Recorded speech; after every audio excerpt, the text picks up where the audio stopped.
शान्तं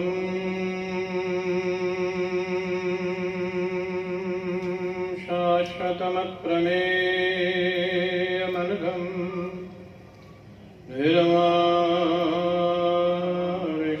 निर्वाणशान्तिप्रदं ब्रह्मा शम्भुफणीन्द्रसेव्यमनिशं वेदान्तवेद्यं विभुं रामाख्यं जगदीश्वरं सुरगुरुं मायामनुष्यं हरिं वन्देऽहं करुणाकरं रघुवरं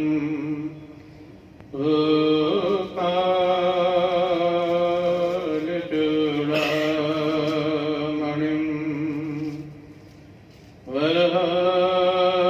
वरहापीडं नटवरवपुः कर्णयोः कर्णिकारं बिभ्रतवास कनककपिशं वैजयन्तीं च मालां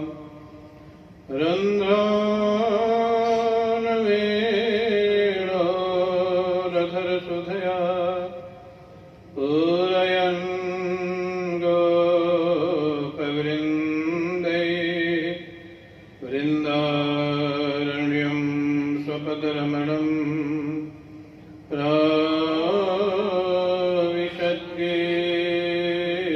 प्राविशद्गीतकीर्तिः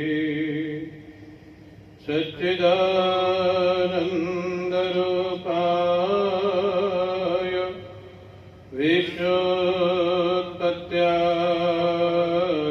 विश्वोत्पत्त्यादिहेतवे तापत्रयविनाशाय श्रीकृष्णाय वयं नुमः। यं प्रव्रजन्तमनुपेतमपेतकृत्यं द्वैपायनो विरहकातरया जुहाव पुत्रेति तन्मयतया तरवो विनीतु तं सर्वभूतहृदयं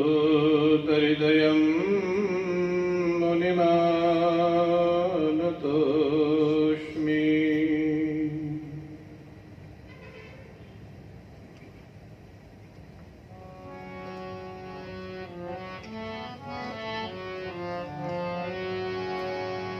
कृष्ण गोविंद गोविंद गोपाला कृष्ण गोविंद गोविंद गोपाला कृष्ण गोविंद गोविंद गोपाला कृष्ण गोविंद गोविंद गोपाला जय मुरली मनोहर नंद लाला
प्रातः स्मरणीय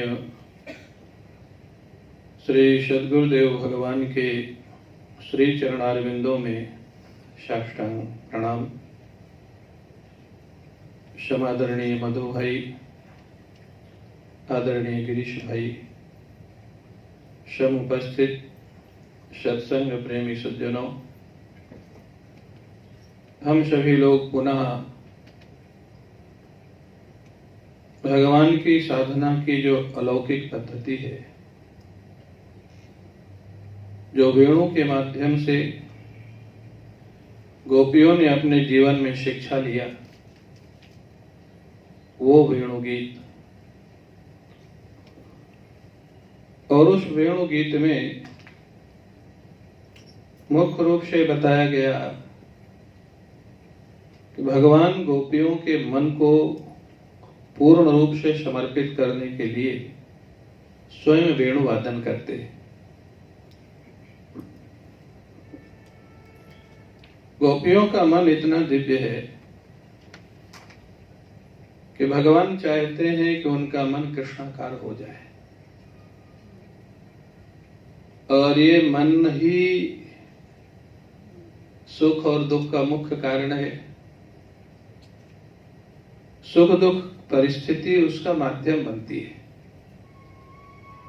मन कृष्णाकार होगा तो व्यक्ति आनंद में होगा, मन भगवदाकार होगा तो व्यक्ति आनंद में होगा, मन ब्रह्माकार होगा तो व्यक्ति समाधिस्थ होगा। कभी कभी लोग भ्रम में कह जाते हैं कि जो भी हो रहा है शरीर में, मन में हो रहा है, हम तो दृष्टा हैं, आत्मा है। तो आत्मा और दृष्टा तो सभी है। जो ये मानते हैं कि मैं आत्मा नहीं हूं, वो भी आत्मा ही है। पूज्य रोटीराम बाबा के पास एक शिष्य रहते थे, ठाकुर थे, छत्री।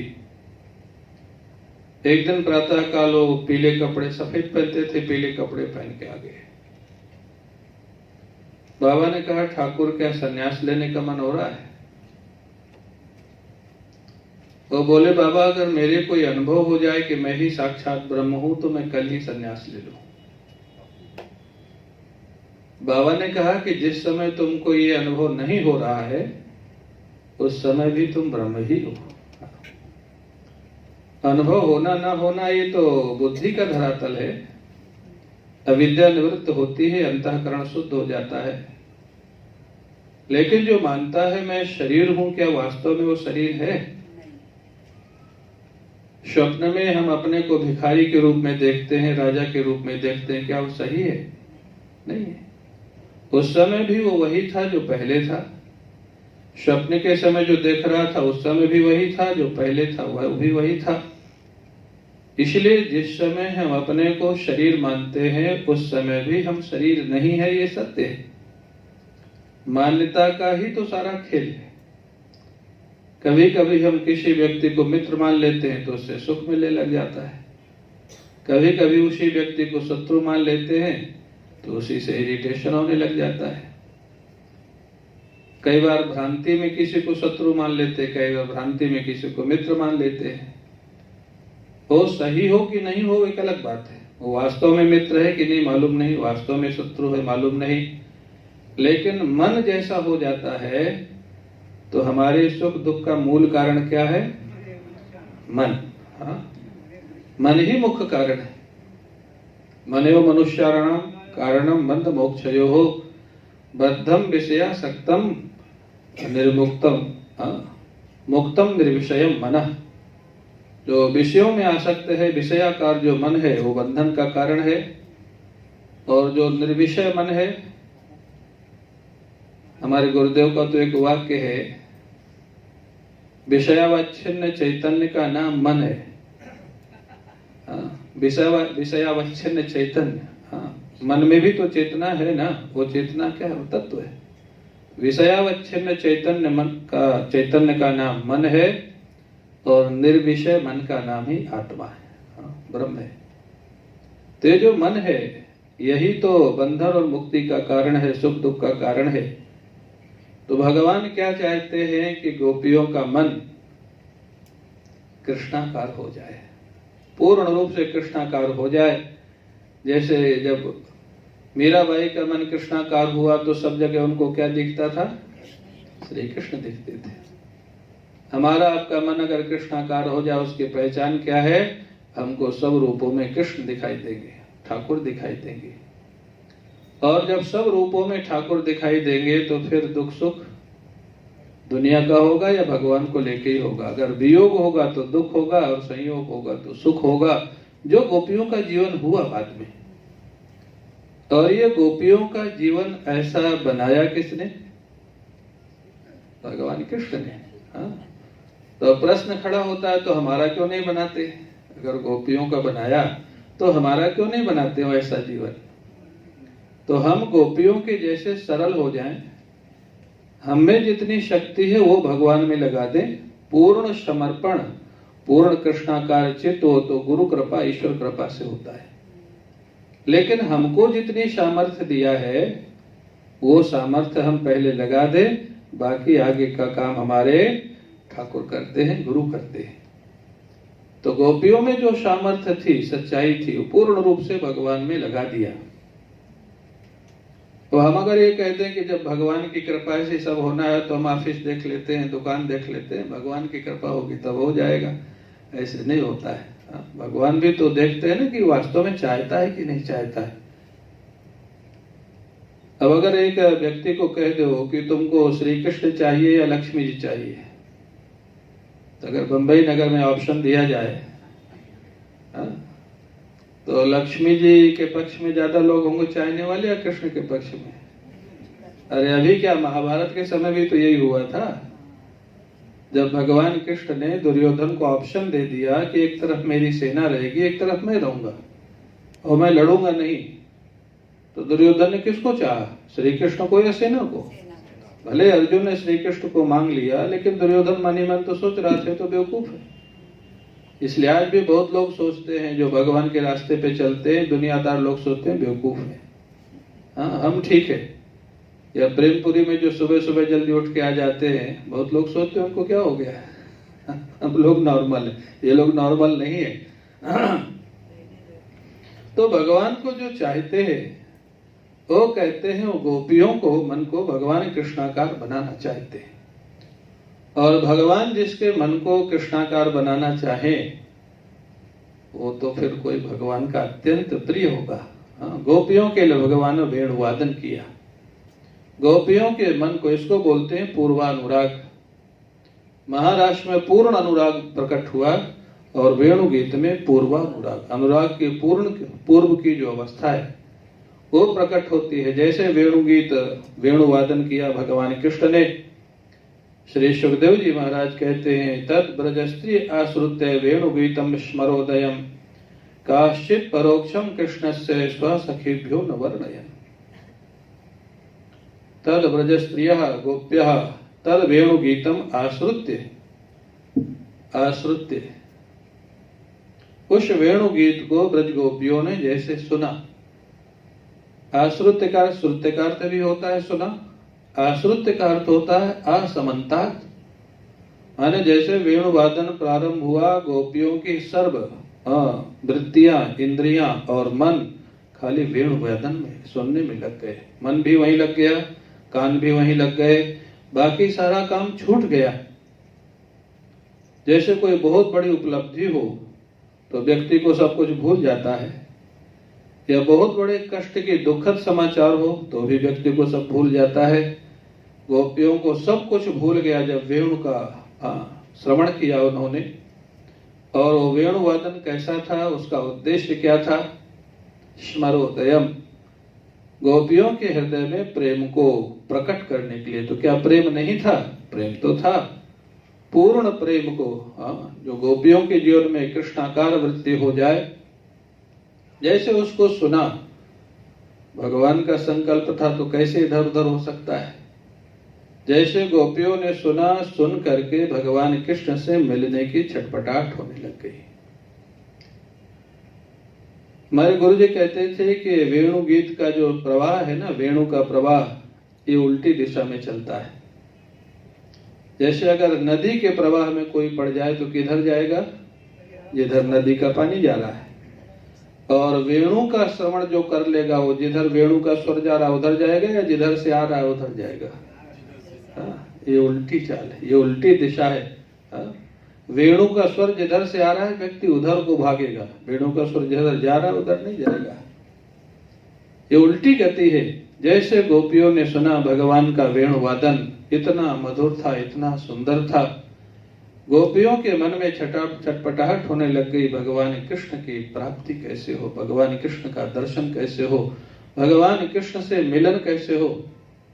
क्या मिलन नहीं होता था? रोज तो होता था। प्रातः काल होता था, सायंकाल होता था, बीच में भी कभी कभी होता था जब भगवान गोचारण कभी जल्दी आ जाते या देर से जाते। लेकिन फिर इतनी छटपटाहट क्यों? यह है प्रेम का प्राकट्य। थोड़ी देर का वियोग भी जहां सहन नहीं होता है उसको बोलते हैं प्रेम। और हमारे गुरुदेव तो कहते थे कि ब्रज का जो प्रेम है वहां तो साथ रहने में भी कभी कभी वियोग का अनुभव होने लग जाता है, वो प्रेम की पराकाष्ठा है। कैसे वियोग का अनुभव होता है साथ रहते हुए? भविष्य की कल्पना करके, क्या ये भगवान का संयोग हमेशा रहेगा, और नहीं रहेगा तब क्या होगा, उसमें व्याकुलता हो जाती है। हमारे गुरु जी से किसी ने कहा बंबई में एक भक्त ने कि भगवान का अनुभव नहीं होता है, इच्छा तो है, चाह तो है। हमारे गुरु जी ने कहा चाह तो है लेकिन काफी नहीं है। महाराज जी तो बहुत विनोद में जवाब देते थे, चाह माने चाह, काफी माने काफी। बोले चाह तो है लेकिन काफी नहीं है, और चाह माने इच्छा तो है, काफी माने इनफ नहीं है। जितनी होनी चाहिए। सत्संग में आ गए, प्रेमपुरी में आ गए, कोई महात्मा मिला तो लगा हाँ भगवान का तो बहुत आनंद है, बहुत अच्छा है। और प्रेमपुरी आश्रम से बाहर जहाँ गए, टैक्सी में बैठे, गाड़ी में बैठे, उसके बाद फिर शाम तक किसकी याद आती है?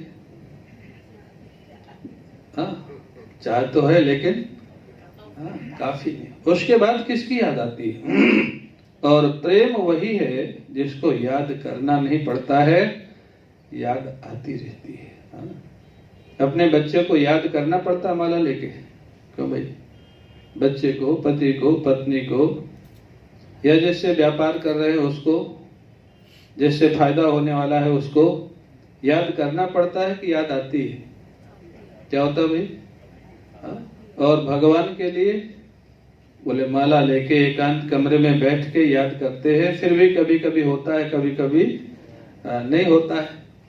तो माने चाह तो है। हमारे गुरुजी से किसी ने कहा कि भगवान का दर्शन कैसे होता है? गुरुजी ने कहा कि ये बात तुमको 24 घंटे में कितनी बार आती है मन में, या 1 महीने में कितनी बार आती? कोई महात्मा मिल गए तो इच्छा हो गई, बाकी समय तो भगवान का दर्शन, भगवान की चाह। पूज्य रोटीराम बाबा कहते थे चाह उसको बोलते हैं जिसमें चैन ना हो। चाह वही है जो चैन ना लेने दे, उसको चाह बोलते हैं। माने जब तक ठाकुर की प्राप्ति न हो, अनुभूति न हो। लेकिन अब यहाँ पर आप गोपियों की मर्यादा देखें, गोपियों का प्रेम देखें। व्याकुलता है, प्रातः काल मिली है भगवान कृष्ण से, भगवान कृष्ण मिलके ही गए हैं, वृंदावन में जाके वेणुवादन किया है। अब गोपियां छटपटा रही हैं कि भगवान कृष्ण से कैसे मिले। तो जो लोग कहते हैं कि गोपियों में मर्यादा नहीं थी, इन प्रसंगों को उनको ध्यान से पढ़ना चाहिए। भगवान तो जमुना किनारे ही गाय चरा रहे थे, बछड़े चरा रहे थे। अगर गोपियां चाहती तो क्या वहां से जा नहीं सकती थी? इतनी व्याकुलता थी तो चली जाती, वृंदावन से निकल के जमुना किनारे चली जाती, गिरिराज जी चली जाती, भगवान से मिलके आ जाती। गोपियों में जितना प्रेम था और जितनी मर्यादा थी वो शायद आज कहीं देखने को नहीं मिलेगी। गोपियों का दृष्टांत तो गोपियां ही हैं, दूसरा कोई नहीं है उनके जैसा। एक भी गोपी भगवान कृष्ण से मिलने के लिए घर से नहीं जा रही। वो बड़ा प्रसिद्ध, भगवान ने बांसुरी बजाई, महाराष्ट्र में गोपियां पागलों के जैसे पहुंच गई, वो सब जानते हैं। लेकिन यहाँ भगवान ने बांसुरी बजाई, एक भी गोपी नहीं गई, ये भी ध्यान में आना चाहिए। वहां क्यों चली गई, यहाँ क्यों नहीं गई? वहां भगवान से वरदान प्राप्त हो चुका था, वरदान भगवान की साधना कर चुकी थी। भगवान ने कात्यायनी उपासना के बाद भगवान ने आशीर्वाद दे दिया था, मयेमा रंसथक छपाहा, अरे गोपियों, आगे आने वाली रात्रियों में मैं तुम्हारे साथ महारास करूंगा और तुम्हारे संकल्प को पूर्ण करूंगा। तो भगवान ने प्रार्थना स्वीकार किया, आशीर्वाद दिया, वरदान दिया, और उसके बाद गोपियां भगवान के बुलाने के बाद गई। वहां भी भगवान ने वेणुवादन किया, यहाँ भी वेणुवादन किया। वहां वेणुवादन किया था रात्रि के प्रारंभ में, यहाँ वेणुवादन किया है दिन में। अगर मर्यादा ही छोड़ना था तो यहाँ तो सरल था, दिन में जाना भगवान के पास, घर छोड़ के चली जाती, एक भी गोपी नहीं गई। इसलिए गोपियों के विषय में जब तक हमको ठीक ठीक समझ ना हो तब तक टिप्पणी नहीं करना चाहिए, अपराध लगता है। गोपियों की जो पराकाष्ठा थी उसको समझना ही कठिन है, वहां पहुंचना तो आजकल थोड़ा असंभव काम है। मीराबाई का जीवन था इस कलिकाल में जो गोपियों जैसा जीवन था, और वो भी गोपियों जैसा जीवन क्यों था? क्योंकि मीराबाई भी पिछले जन्म की गोपी थी। मीराबाई पिछले भगवान कृष्ण के समय माधवी नाम की सखी थी, माधवी उसका नाम था भगवान कृष्ण के समय द्वापर में। उस कलिकाल में क्यों आना पड़ा उनको? उनके जीवनी में है, मीराबाई की जीवनी अगर आप कहीं पढ़ें तो आप देखेंगे। जब वो माधवी सखी थी, ब्रज में एक गोप के साथ उनका विवाह हो गया। ब्रज में जब आई तो जो माधवी थी उनके माता पिता बड़े धर्मनिष्ठ थे। उन्होंने कहा तुम्हारा विवाह तो ब्रज में हुआ है, लेकिन ब्रज में एक नंद का छोरा रहता है, बहुत नटखट है, कोई भी ब्रज में जाता है उसको छेड़ता है, तुम उसकी तरफ मत देखना। धर्मनिष्ठ माता पिता, उनको पता नहीं था कि वो भगवान है, लीलाधारी है, सबको स्वीकार करते हैं। माधवी सखी ने माता पिता के आदेश का पालन किया। जब उनका विवाह होकर ब्रज में गई, भगवान कृष्ण को पता लगा तो वो बांसुरी बजाते हुए गाय लेकर के उसी के दरवाजे से निकले, खड़े होकर बांसुरी बजाने लग गए। माधवी सखी समझ गई ये वही नंद का छोरा है जिसके लिए माता पिता ने मना किया था, और गूंगा टाल दिया। नाचने लग गए तो माधवी सखी दूसरी तरफ को मुख करके बैठ गई। जब बिल्कुल नहीं देखा तो भगवान कृष्ण ने कहा, माधवी अभी तो मैं तेरे को बुला रहा हूं, खोज रहा हूं, अगले जन्म में अब तू मेरे को खोजेगी। वो माधवी सखी मीराबाई बनी थी। इसलिए मीराबाई के जीवन में कोई सामान्य प्रेम था। मीरा के जीवन का जो प्रेम था वो कोई सामान्य प्रेम नहीं था। बचपन से, छोटी अवस्था से, बहुत छोटी थी ना, जब किसी की बारात आई थी गांव में तो अपने माता पिता से पूछ रहे थे मेरे पति कौन है, मेरे पति कौन है। छोटी सी मीरा थी और माँ ने झुंझला के कह दिया तेरे पति तो यही है गिरधर गोपाल। उसी दिन से मान लिया, मेरे तो गिरधर गोपाल, दूसरा न कोई। जाके सिर मोर मुकुट मेरो पति, वो गिरधर गोपाल, वो उनका जीवन। और वो गिरधर गोपाल मीरा को कहां से मिले थे मालूम है? ब्रज के महात्मा जब उधर जाते थे राजस्थान की तीर्थ यात्रा में तो इनके यहाँ रुकते थे। पिताजी इनके बड़े धार्मिक थे, और जब ब्रज के महात्मा वहां पर रुके तो वो गिरधर गोपाल की पूजा करते थे, उनके साथ थे वो विग्रह। मीराबाई उस समय 4 या 5 साल की थी। जब वो पूजा करते थे तो मीराबाई जाके बैठ जाती थी, बहुत ध्यान से देखती थी। उनको स्नान कराते हैं, उनको चंदन लगाते हैं, वस्त्र पहनाते हैं, मीराबाई देखती है। मीराबाई ने उनसे पूछा ये कौन है इनकी, आप क्यों पूजा करते हैं? उन्होंने कहा कि मेरे ठाकुर हैं भगवान कृष्ण, मेरे आराध्य है। मीराबाई ने कहा तो मैंने तो सुना है कि भगवान सब जगह रहते हैं। 4-5 साल के बच्चे का प्रश्न। मैंने तो सुना है कि भगवान सब जगह रहते हैं, तो क्या खाली यहीं रहते हैं और कहीं भगवान नहीं है? महात्मा भी बहुत आश्चर्यचकित होते, नहीं बेटी भगवान तो सब जगह रहते हैं। तो मीराबाई ने कहा, तो खाली आप यहीं पर पूजा क्यों करते हैं विग्रह में? जब सब जगह है तो डंडे में है, दीवार में है, मकान में है, ये विग्रह में ही क्यों है? वैसा प्रश्न महात्मा से कोई किया नहीं था अभी तक। महात्मा ने कहा, हाँ बेटी सब जगह है, लेकिन जब तक सब जगह दिखाई नहीं देते हैं, है तो सब जगह, लेकिन जब तक सब जगह दिखाई नहीं देते हैं तो एक जगह उनका एक आकार बना करके पूजन किया जाता है, जिससे मन शुद्ध हो जाए और फिर सब जगह उनका अनुभव होने लग जाए। मीराबाई बहुत प्रसन्न हुई, महात्मा भी बड़े प्रसन्न थे। वो देखिए इतनी छोटी बच्ची, इतना भाव भगवान के प्रति और इतने विलक्षण प्रश्न। अगले दिन मीराबाई आके फिर बैठ के उनके बड़े ध्यान से पूजा देखती थी। महात्मा का मन प्रसन्न हुआ। महात्मा ने कहा, बेटी कुछ मांग ले तू। सिद्ध पुरुष थे ब्रज के। मीराबाई ने कहा, मिलेगा? बोले हाँ मिलेगा। बोले अपने गिरधर गोपाल हमको दे दो। महात्मा के वो प्राण थे। महात्मा तो अब धर्म संकट में पड़ गए। उन्होंने कहा, बेटी मेरे तो प्राण भी मांग लेती तो शायद मैं दे देता, लेकिन मैं इनको नहीं दे सकता हूँ, तो मेरे आराध्य थे और जो चाहिए मांग ले। मीराबाई ने कहा, तो और कुछ मेरे को चाहिए नहीं। देखो एक छोटी सी बालिका, अब वो ये गोपी थी पिछले जन्म, 4-5 वर्ष के बच्चे को क्या ज्ञान होता है? नहीं दिया। महात्मा भी बड़े प्रेमी थे ठाकुर के, नहीं दिया। अब मीराबाई निराश होकर चली गई। रात्रि में ठाकुर जी ने उस महात्मा को स्वप्न दिया, तुम्हारी सेवा से मैं बहुत प्रसन्न हूं, लेकिन अब मैं चाहता हूं कि आगे की सेवा मेरी मीरा करे, कल तुम मीराबाई को मेरे को दे देना। आप कल्पना कर सकते हैं, ये है प्रेम। जहां ठाकुर को बुलाना नहीं पड़ता, ठाकुर जाना चाहते हैं। ये है गोपियों का जीवन। और अगले दिन महात्मा के आंखों से प्रेम के आंसू बह रहे थे। जब मीरा आई, मीराबाई से कहा, मीरा तुमने ठाकुर का चुनाव किया हो तो ठीक है, लेकिन ठाकुर ने तुम्हारा चुनाव किया है। ठाकुर ने मेरे को कहा है कि उनको तुम्हारे पास जाना है। और अश्रुपूरित नेत्रों से महात्मा ने गिरधर गोपाल को मीरा को दे दिया।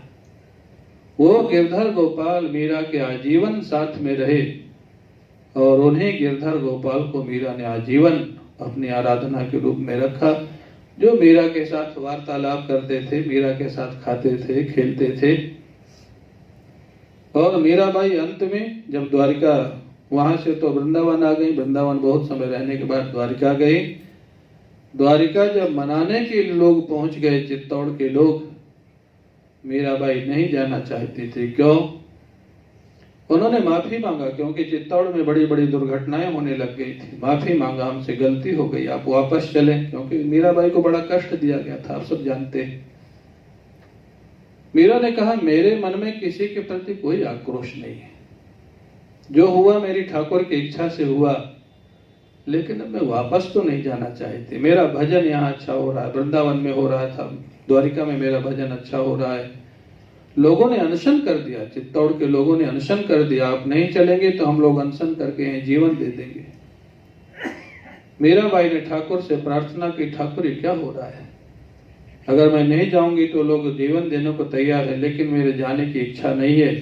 ठाकुर ने कहा, तू चिंता मत कर, व्यवस्था मैं करता हूँ। अगले दिन मंगला आरती में मीराबाई पहुंचती हैं। पुजारी को कहा, मेरे को ठाकुर का दर्शन करना है, थोड़ा पलक हो जाओ।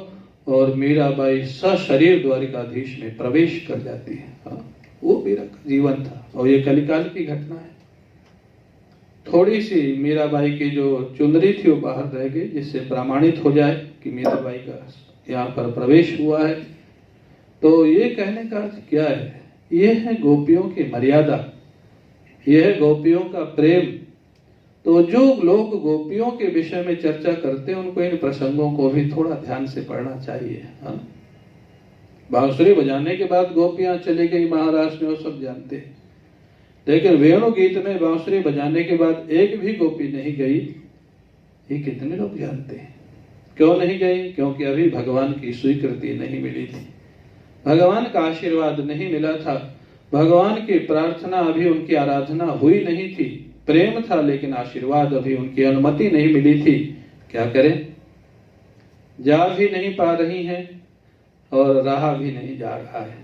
कैसी विलक्षण अवस्था थी गोपियों के चित्त की उस समय। भगवान का वेणु वादन सुनाई दे रहा है, भगवान वेणु वादन कर रहे हैं, भगवान का संकल्प है कि गोपियां उनके पास आ जाएं।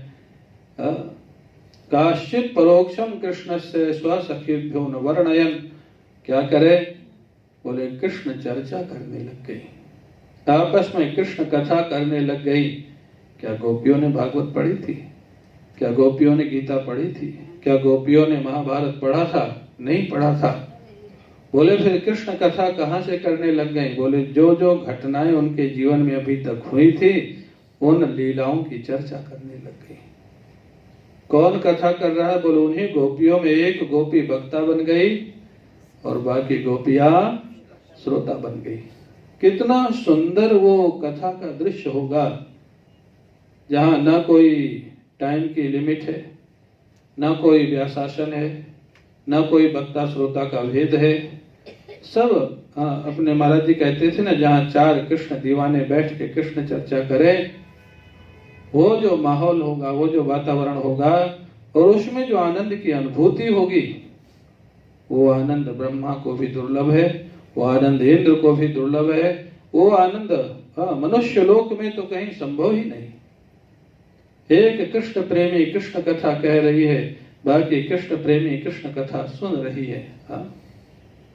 गोपियां कहती है, अरे गोपियों, हमारे वही कान्हा हमको बुला रहे हैं आज, जिनके लिए हम निरंतर प्रयासरत रहती है, जो हमारे डांटने डपटने के बाद भी माखन खा के जाते हैं, जो हमारे साथ अनेक नटखट लीलाएं करते हैं। माखन चोरी लीला में ही लिखा है। माखन चोरी में लोग बोलते ना, भगवान चोर है, चोर है। अरे भाई, चोर होते तो सबका चुरा लेते ना, हमारा आपका माखन तो नहीं चुरा रहे। गोपियां कहती है, एक दिन भगवान जानबूझ के किसी के घर नहीं गए माखन चोरी के, कहीं नहीं गए। तो गोपियां आपस में चर्चा कर रही थी, आज क्या तुम्हारे घर आए थे? आज क्या तुम्हारे घर आए थे? अरे चोर नहीं आवे तो क्या पता लगाया जाता है कि आज किसके घर आया, हमारे घर क्यों नहीं आया? वो चाहती थी हमारा माखन चुरा के खाएं, उनका दर्शन हुए, उनका मिलन हुए, ऐसा उनका प्रेम। एक दिन एक गोपी, जब भगवान नहीं आए तो मिलना था, दर्शन करना था, क्या करे? महाराज जी सुनाते थे, बोले गोबर लेने का बहाना लेके यशोदा जी के पास चली गई। मैया मैया, कल हमारे घर में उत्सव है, लिपाई करना है तो गाय का गोबर चाहिए। मैया ने कहा, अरे बावरी, गोबर क्या मांगने आई है? मांगती तो दूध मांगती, दही मांगती, माखन मांगती, गोबर कोई मांगने की चीज है? जितना चाहिए ले जा। और टोकरी इतनी ज्यादा भर ली कि उठे नहीं, जानबूझ के, अब बहाना तो चाहिए ना रुकने का। इतनी ज्यादा भर ले कि टोकरी उठे नहीं। अब जब नहीं उठी तो खड़ी है, और भगवान कृष्ण तो भगवान है, वो समझ गए ये गोबर उठाने नहीं आई तो मेरे को देखने के लिए आई, दर्शन के लिए आई। भगवान कृष्ण भी वहीं पहुंच गए। अरे गोपी, क्या बात है, यहाँ क्यों खड़ी है? अरे लाला, तू आ गए हो, अच्छा क्यों, टोकरी ना उठ रही तो उठवा देना। कन्हैया बोले, क्या मैं ब्रज में गोबर उठाने के लिए आया हूँ? तेरी टोकरी उठाने आया हूँ? मैं तो माखन खाने आया हूँ। अरे लाला, जितनी टोकरी उठवाएगा ना, उतना लोंदा, बड़ा बड़ा लोंदा माखन खिलाऊंगी तेरे को। वो ठाकुर जिनकी एक इशारे से अन्नपूर्णा काम करती है, लक्ष्मी काम करती है, सरस्वती काम करती है, वो ठाकुर माखन के लालच में गोबर की टोकरी उठवा रहे। वो गोपी के सिर पे रख दिया। गोपी ने कहा, भी यहीं रहना, एक टोकरी से होगा नहीं, मेरे का बहुत बड़ा उत्सव है घर में, मैं फिर आ रही हूँ। एक टोकरी उठाया, दूसरी उठाया, तीसरी उठाया, चौथी उठाया, पांचवी उठाया, 8-10 टोकरी उठवा दिया। कन्हैया ने कहा, तो कितनी टोकरी हो गई पता कैसे लगेगा? मेरे को गिनती तो आती नहीं। भगवान जिनके निश्वास से वेद प्रकट हुए हैं, वो कहते हैं मेरे को गिनती नहीं आती, काउंटिंग नहीं आती। गोपी कहते मेरे को भी नहीं आती। तब कैसे पता लगे कितनी टोकरी उठाया? गोपी कहते मेरे पास एक उपाय है, जितनी टोकरी गोबर तुम उठवाओगे, मैं गोबर का एक एक टीका तुम्हारे मुख पे लगाती जाऊंगी, और जब काम पूरा हो जाएगा तो गोबर के टीकों की काउंटिंग कर लेंगे, उतने लोना माखन दे देंगे। सारे मुख में गोबर के टीके लगे हुए हैं, क्योंकि अब गोपी को तृप्ति कहाँ। हाँ, वो तो गोबर उठाने का तो बहाना था, श्री कृष्ण का मिलन, श्री कृष्ण टोकरी उठवा रहे, उनका आनंद हो रहा है। अब उधर से नारद जी रोज आते थे लीला देखने के लिए ब्रज में। नारद जी ने देखा, अरे ठाकुर, ये श्रृंगार तो मैंने कभी देखा ही नहीं आपका। हाँ, गोमय मंडित बाल कपोलम, आज आपका सारा कपोल गोबर से सजाया हुआ है, गाय के गोबर से। गोमय मंडित बाल कपोलम। अब महाराज जैसे उन्होंने नारद जी ने स्तुति किया, उधर से मैया आती हुई दिखाई दी। आज लाला बहुत शांत थे, कहाँ गया, कहीं से कोई आवाज नहीं है। देखा तो गौशाला में गोबर उठा रहा है, और गोबर उठा नहीं रहा, गोबर के टीके सारे मुख में लगे हुए। मैया ने कहा क्या कर रहा है? बोले मैंने कुछ नहीं किया है, गोपी ने लगाया। नटखट है, मैंने कुछ नहीं किया है, गोपी ने टीके लगाया। गोपी को डांटा, अरे तू तो बोली थी गोबर चाहिए, मेरे लाला के मुख में क्यों टीका लगा दिया? अब गोपी तो चुप। गोपी को डांट पड़ी, मैया उनको ले गई। भगवान ने नारद जी को रोका, स्तुति बाद में करना नहीं, मैया को पता लग जाएगा कि मैं भगवान हूँ, अभी मत करो, बाल लीला का आनंद नहीं आएगा। जाके स्नान कराया। गोपियां आपस में वो कृष्ण कथा कर रही। ऐसे मेरे कन्हैया वो कृष्ण कथा करते करते तद वर्णयितुम आरब्धा स्मरन्तः कृष्ण चेष्टितम नाशकन स्मरवेगेन विक्षिप्त मनसो नृप। सुखदेव जी कहते हैं, राजन, कथा करते करते अचानक कथा रुक गई। क्यों रुक गई? बोले कृष्ण कथा करते करते जो कथा कर रही थी गोपी, उसका मन कृष्णाकार हो गया। और जब अंदर भगवान कृष्ण का अनुभव होने लग गया तो बाहर बोलने का काम पूरा हो गया, खत्म हो गया, बोलना बंद हो गया अचानक। वहां ऐसा तो था नहीं भाई इतने समय बोलना ही है, कोई व्यवस्थित पूर्व नियोजित तो कार्यक्रम था नहीं, बोलना बंद हो गया। क्यों? अंदर ठाकुर का दर्शन होने लग गया, अंदर भगवान कृष्ण की अनुभूति होने लग गई। और गोपी ने जब अचानक बोलना बंद कर दिया तो लगा हुआ क्या? अचानक बोलना बंद कर दिया तो अब गोपियां बोल नहीं रही और गोपियां सुन नहीं रही। सारी गोपियां अब कथा आगे कैसे बढ़े? सुखदेव जी उसी कथा को कह रहे हैं जो गोपी कह रही थी। अब गोपी ही कथा कहना बंद कर दिया तो सुखदेव जी क्या बोले? राजा परीक्षित को वही तो नृप संबोधन किया, राजन अचानक कथा करते करते कथा बंद हो गई। राजा ने पूछा, महाराज कथा बंद हो गई फिर क्या हुआ? सुखदेव जी कहते हैं, मैंने फिर सोचा कि हुआ क्या, ये तो मेरे मन में प्रश्न आया, कथा क्यों बंद हो गई? सुखदेव जी तो सिद्ध पुरुष थे। सुखदेव जी महाराज गोपी के हृदय में प्रवेश कर गए। कथा अचानक बंद हो गई, ये हुआ क्या? आंखों से प्रेम के आंसू बह रहे, शरीर रोमांचित है। हाँ, गोपी बिल्कुल ध्यानस्थ है। ये ध्यान निर्गुण निराकार वाला नहीं था, सगुण साकार वाला था। भगवान कृष्ण का अनुभव हो रहा है, शरीर रोमांचित है, प्रेम के आंसू बह रहे हैं। सुखदेव जी कहते हैं, मैं उसके हृदय में चला गया कि क्या हो रहा था। तो वहां पर देखा ठाकुर दिव्य झांकी में गोपी के हृदय में प्रकट हो गए हैं और गोपी उसका दर्शन कर रही है। जब अंदर ठाकुर का दर्शन हो रहा है तो कथा कौन कहे? हाँ, कथा का फल प्राप्त हो गया। ये गोपियों का जीवन था। हम लोग तो सालों सालों से कथा कह रहे हैं, सालों सालों से सुन रहे हैं। गोपी की कथा कितनी देर चली? आधा घंटा, पौन घंटा। आगे कथा कह नहीं सकी। हाँ, कहने की अवस्था नहीं रही। क्यों? अंदर जिनकी कथा कह रही थी वो प्रकट हो गए, वही कथा का लक्ष्य। हमारे गुरुदेव कहते हैं, पूज्य स्वामी जी महाराज, जिनकी कथा सुन रहे हो उनको देखने की लालसा होती है क्या? उनसे मिलने की लालसा होती है क्या? उनसे बात करने की लालसा होती है क्या? अगर होती है तो तुम्हारा कथा कहना और सुनना सार्थक है। हाँ? और नहीं होती है तो ठीक है, संस्कार पड़ेंगे, लाभ तो होगा, लेकिन अभी वो प्रेम की अवस्था जीवन में नहीं आई। हाँ? भगवान कृष्ण को मिलने की इच्छा हो, देखने की इच्छा हो, बात करने की इच्छा हो, कृष्ण नाम कहते ही जीवन में रोमांच होने लग जाए, वो गोपियों की अवस्था है।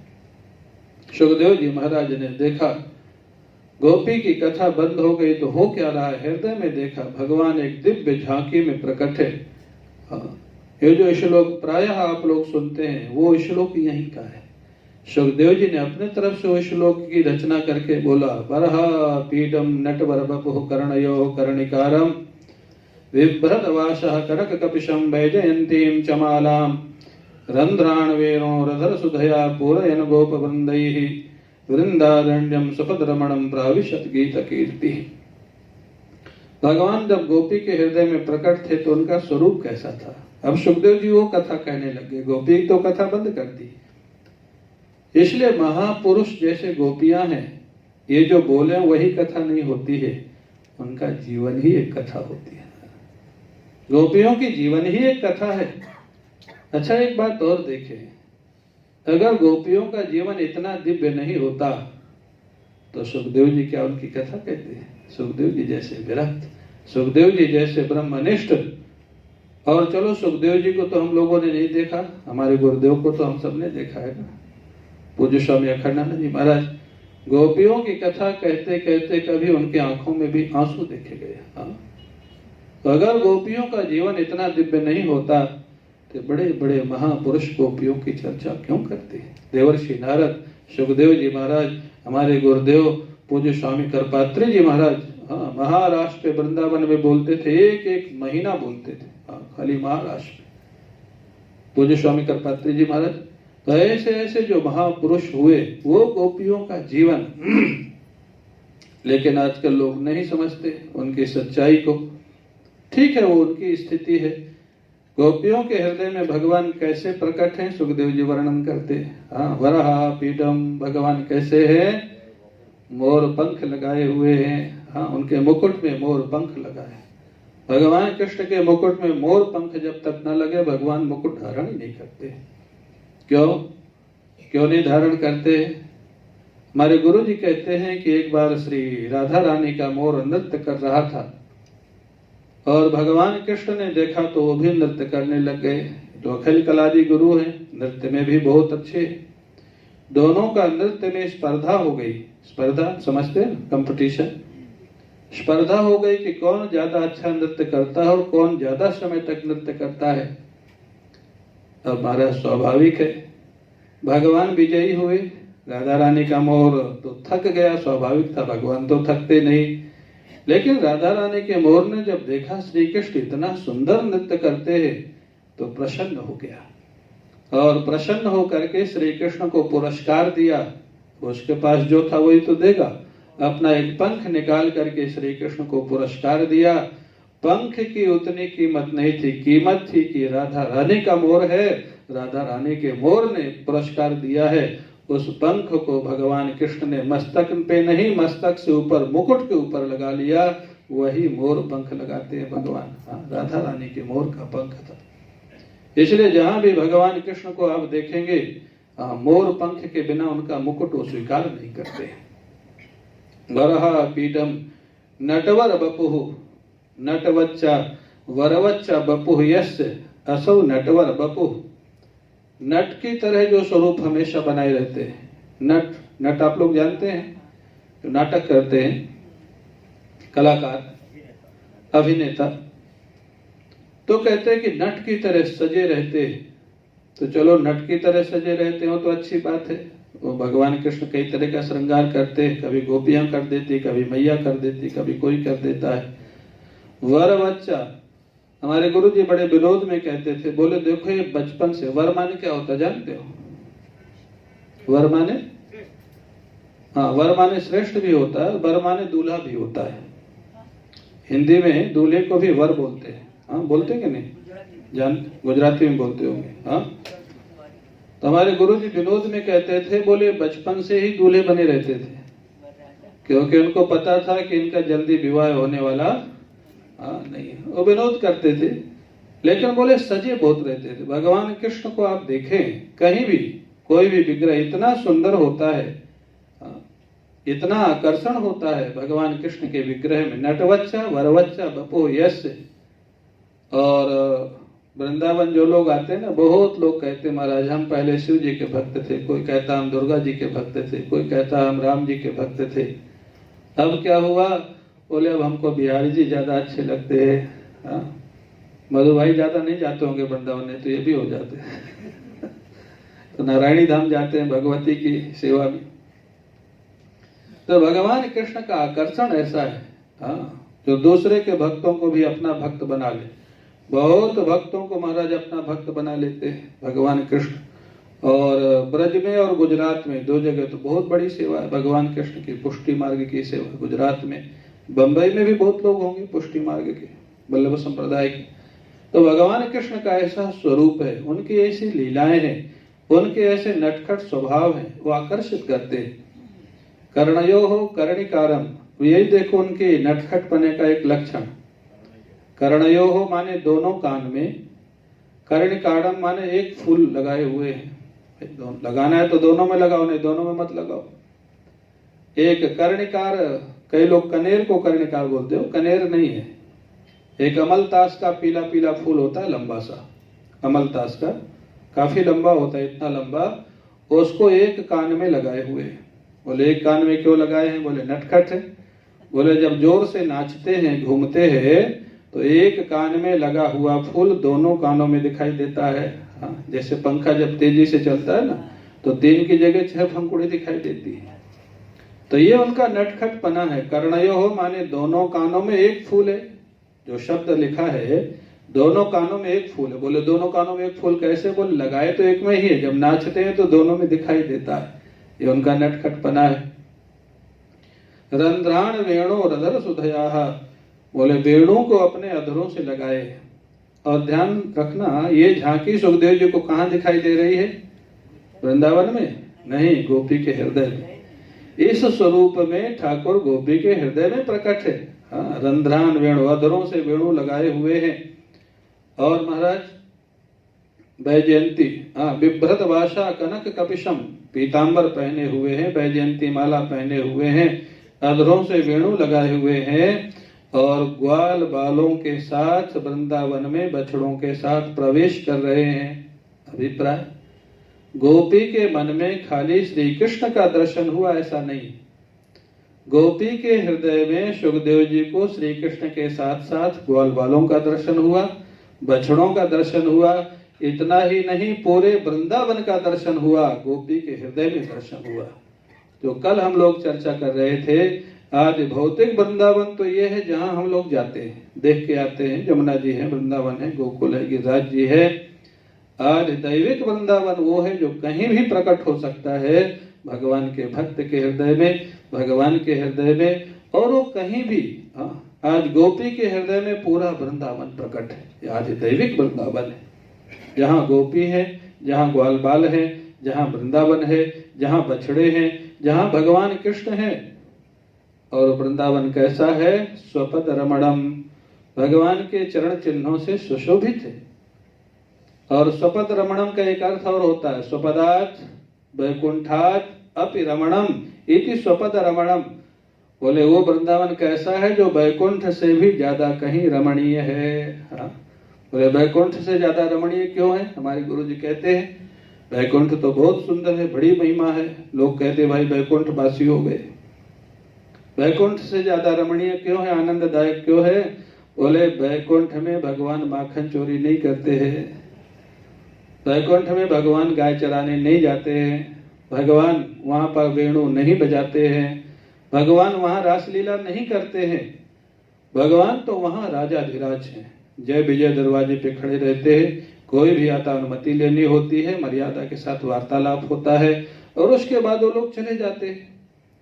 तब आप लोग ही बताओ, ज्यादा आपको आनंद कहाँ आएगा? जहाँ भगवान राजाधिराज बैठ के मर्यादा में बैठे हो, जितनी आवश्यकता उतनी ही बात करे।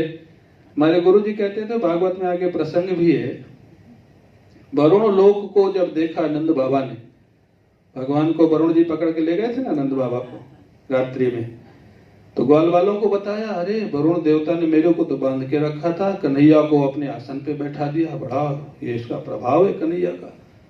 ग्वाल बाल पीछे लग गए, कन्हैया तुम्हारा और भी कोई जगह ऐसी है जहाँ तुम्हारा बहुत प्रभाव है, हमको भी दिखाओ। अब ग्वाल बाल पीछे लग गए तो भगवान क्या करे? भगवान ने कहा अच्छा आंखें बंद करो। आंखें बंद किया, भगवान ने लीला की। बोले अब आंखें खोलो, तो सब वैकुंठ में खड़े, वैकुंठ का दर्शन करा दिया। वहां पर भगवान बैठे हैं अपने आसन पर, बड़े बड़े द्वारपाल खड़े हैं, ऋषि मुनि बैठे, ग्वालबाल भी बेचारे एक तरफ खड़े खड़े देख रहे हैं। बड़ी गंभीर चर्चाएं हो रही, वेद उपनिषद की चर्चाएं, शास्त्र की चर्चाएं। ग्वालबाल थोड़ी देर में बोले, कन्हैया गाय चराने कब चलोगे? और डांटा द्वारपालों ने, कौन हो तुम लोग? हाँ कन्हैया कोई गाय वाय चराने नहीं जाते, यहाँ भगवान नारायण बैठे हुए। चुप बेचारे। अब वहां तो बड़े बड़े राजा धीराज ऋषि मुनि। फिर बोले, कन्हैया आज क्या माखन चोरी करने नहीं जाना? फिर डांट पड़ी। यहाँ चोरी वोरी का, भगवान चोरी करते हैं? फिर डांट पड़ी। वो ग्वालबाल चिल्लाए, हमको वृंदावन ले चलो, हमको बैकुंठ में नहीं रहना।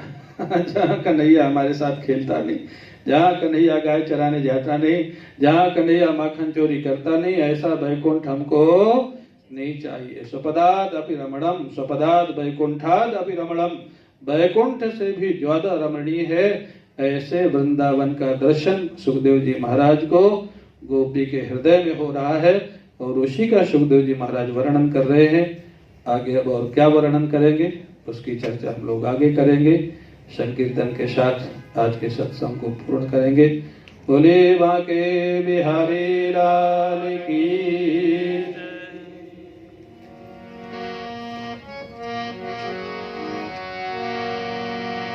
गोविंद बोलो हरि गोपाल बोलो, गोविंद हरि गोपाल बोलो, गोविंद बोलो हरि गोपाल बोलो, गोविंद बोलो हरि गोपाल बोलो, राधा रमण हरि गोविंद बोलो, राधा